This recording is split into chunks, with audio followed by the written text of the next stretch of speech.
We are now starting the final webinar in the Supranational Democracy Dialogue series.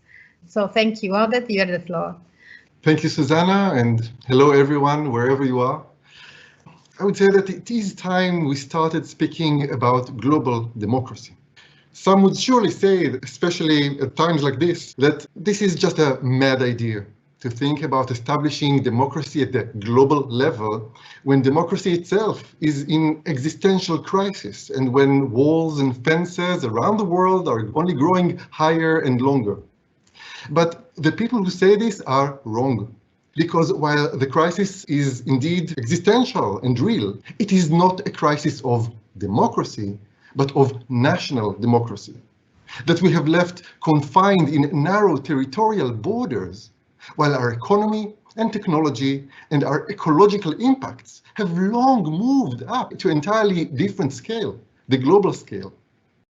The real madness is to hope that the national/local democracy, with its hands tied in borders and eyes blocked by walls, will manage somehow to fix the failures of the global market and control the corporations and the global capital rather than being controlled by them.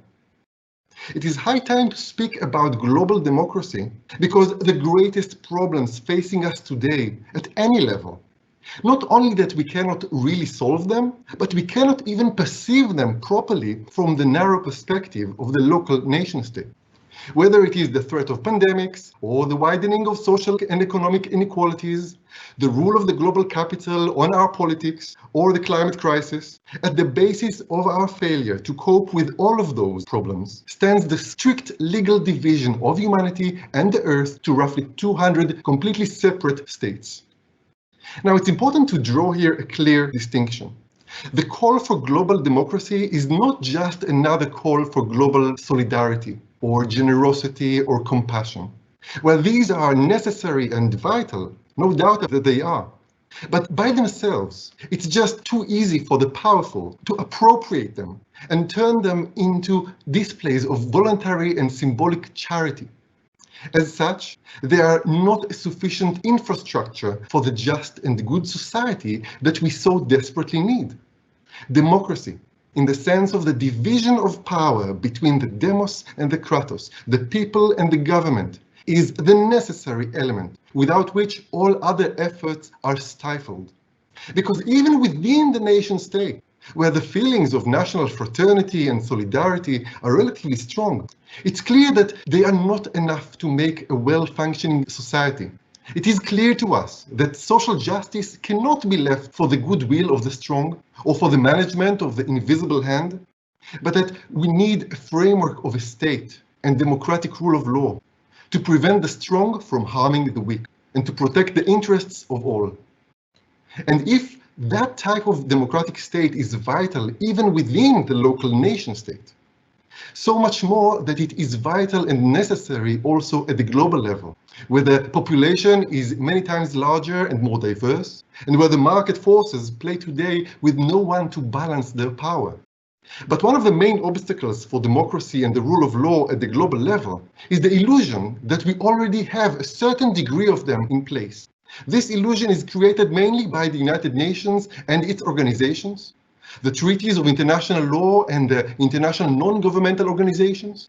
Together, they capture the feelings of human solidarity and the energies of political action and reduce them to shallow ripples of shaming and soft power. The United Nations organization, above all, boasts the empty pretense of representing the world's people, with the General Assembly looking like a sort of a world parliament. But while the United Nations Charter starts with the words, "We the peoples," throughout the rest of the document, there is not even a hint for a demand that the governments who sign the Charter will be subordinated to the will of the people in whose names they speak and vote. This is essentially why, when some governments are openly autocratic, like North Korea, Eritrea, Syria, and many others, they are still counted as equal members of the United Nations and can speak and vote on behalf of the citizens that they oppress. It means that, in a total contrast to the most basic principles of democracy and the very name of the organization, The United Nations has never belonged to the citizens of the nations, but only and exclusively to the governments that rule them. The United Nations and all the other intergovernmental organizations give us nothing but the empty illusion, the dangerous illusion of representation of the demos of the world's citizens. And why is it dangerous? Because with no real representation, there is also no taxation. And today we can see the consequences of that. Trump's threat to cut the funding of the World Health Organization is just the latest example of how the budgets of the intergovernmental organizations are vulnerable to the capriciousness of the rich and powerful. These institutions that are supposed to take care of the common good rely entirely on the goodwill of the powerful states, rather than on mandatory taxation of the world's citizens and corporations. The result is that their budgets are not just small, but ridiculously small in comparison to the budgets of parallel national agencies. These budgets suffice only for the public relations work to maintain the illusion that someone up there is taking care of our problems. But when we finally get to expand our democracy to the inclusive global level, and only then, no longer at the top of our World Health System will stand a poor and impotent health organization, but a World Health Ministry, a strong federal office whose vision is systemic. In the face of pandemics, for example, no longer will happen a situation in which each country has to count only on itself to get medical equipment for its citizens, in competition and on the expense of the citizens of other countries. All shrouded in the midst of battle, in which even comparative data collection is not done according to clear standards and protocols. No longer will happen that during a land lockdown on an infected area, regular flights will continue to go in and out of there for weeks.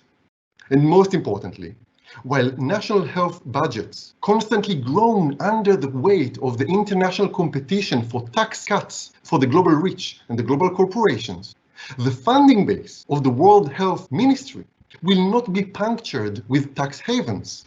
Finally, we will have access to the necessary capital needed to promise decent health services to each person in the world, if we want to.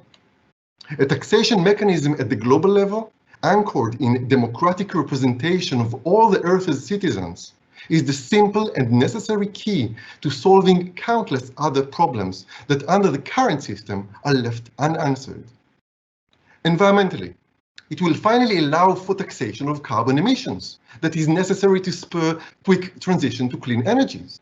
Whereas under the current system, such taxation does not exist not just because of the ease of relocation of factories to countries where pollution is permitted, but because of the fact that the global lobby of polluters is in scales of magnitude bigger and stronger than the taxation and regulation powers of the local governments.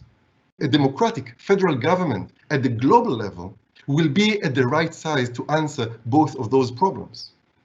Now, from a social economic perspective, we know that today the global rich can easily stash away trillions of dollars in those tax havens. A progressive tax system implemented on the global level that the rich will not be able to evade will enable to channel much of this money to investments in public goods, in infrastructures and services for the betterment of the 99%. Contrary to our initial intuition, raising some of the regulation and taxation to the federal global level is also the key to restoring the economy to a much more local level that is more sustainable. How?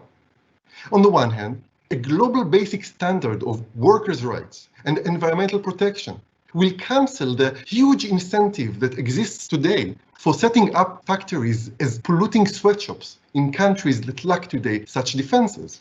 And on the other hand, the redistribution of wealth at the global level from the super rich to all the rest will enable true development of public infrastructures and services, especially for the world's poor.